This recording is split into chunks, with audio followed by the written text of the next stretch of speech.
চট্টগ্রাম বিশ্ববিদ্যালয়ের অবস্থা কিন্তু ভালো না। আপনারা মনে হয় জানেন যে চট্টগ্রাম বিশ্ববিদ্যালয়ের শিক্ষার্থীদের উপরে অতর্কিত হামলা চালাচ্ছে ওখানকার স্থানীয় লোকেরা। আসলে আপনারা শুধু এটা চট্টগ্রাম বিশ্ববিদ্যালয় না, আমরা এই রাজশাহী বিশ্ববিদ্যালয়ে দেখলাম একই রকম কাহিনী হচ্ছে, শিক্ষার্থীদের সাথে হচ্ছে সংঘর্ষে জড়ানো হয়েছে। এটা যে শুধু এটা আমাদের কাছে কেন মনে হচ্ছে যে এটা একটা পরিকল্পিত কোনো একটা বিষয়।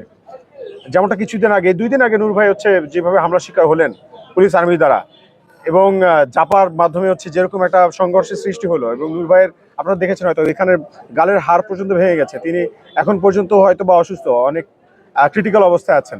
তো আমাদের কাছে মনে হচ্ছে যে বাংলাদেশে এখন যেই প্রেক্ষাপটটা আমরা দেখছি এটা খুবই সুপরিকল্পিত, এবং আমরা সারা বাংলাদেশের প্রত্যেকটা ছাত্র সমাজকে বলবো যে শুধু নূর না, শুধুমাত্র চট্টগ্রাম বিশ্ববিদ্যালয়ের শিক্ষার্থী না, শুধুমাত্র রাজশাহী বিশ্ববিদ্যালয়ের শিক্ষার্থী না, আমরা এখানে যদি শুধুমাত্র উৎসবের আমেজ নিয়ে ঢাকা বিশ্ববিদ্যালয়ের শিক্ষার্থীরা উৎসবের আমেজ নিয়ে শুধুমাত্র আত্মকেন্দ্রিকতায় ভুগি, তাহলে হয়তো আগামী কালকের ঢিলটি আমাদের উপরে এসে পড়বে।